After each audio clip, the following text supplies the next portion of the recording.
Mr. Speaker, small businesses are reluctant to expand today. With so much economic uncertainty, our local job creators don't know if they can afford the risk of hiring a new worker.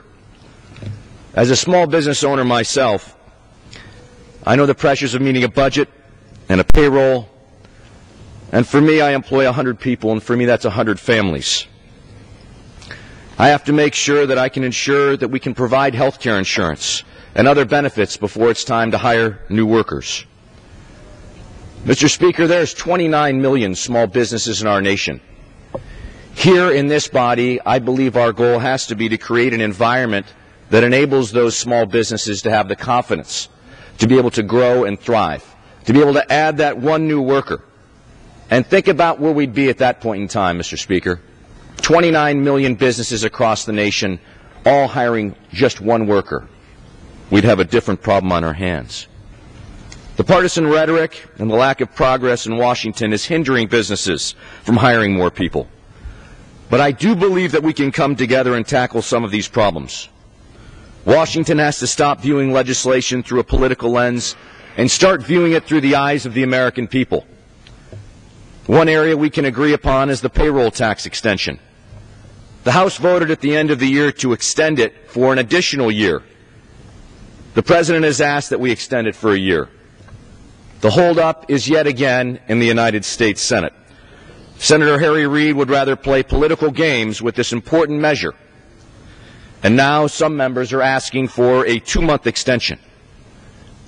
Mr. Speaker, I say enough is enough. We need to extend this tax holiday for the entire year. Small businesses don't have the luxury of hoping that we'll get it right. So let's come together today and pass the year-long extension in both the House and the Senate. Let's give hardworking American taxpayers the relief that they need. Mr. Speaker, new regulations are also hindering small businesses from expanding. With hundreds of pages of new regulations in the President's health care law, hundreds of rules that have still yet to be written in financial services with regard to Dodd-Frank are hindering the financial services industry. Small businesses do not know what new rules are coming next, and thus they can't prepare for the future. And job growth remains at best uncertain. But we can and must find common ground on regulations. No one's arguing for the elimination of regulation, Mr. Speaker. What we need is smart regulations. It's vitally important that we have clean water, safe working environments, and rules to protect families' investments. Even the President has called for smarter regulations and repealing burdensome regulations that are around this nation. We can repeal burdensome regulations that are nothing more than red tape and barriers for job creators.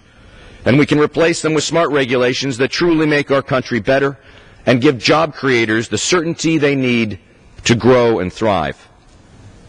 Finally, Mr. Speaker, we must stop the enormous deficit spending that's going on right here in Washington, D.C.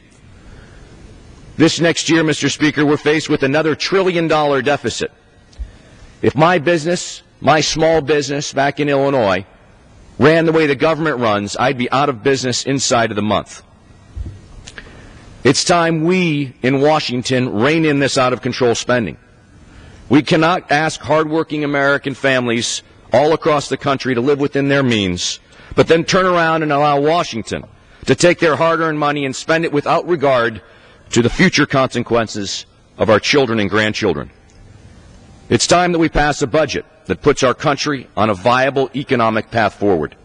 When we do this, it will signal to the rest of the world that we are serious about our economic health, and thus we'll be able to empower job creators to invest here at home, to create jobs right here in our local communities.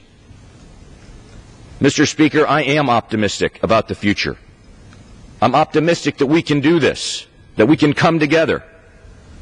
Spurring our economy and talking about growth isn't a Republican idea or a Democratic idea, but it is certainly an American idea.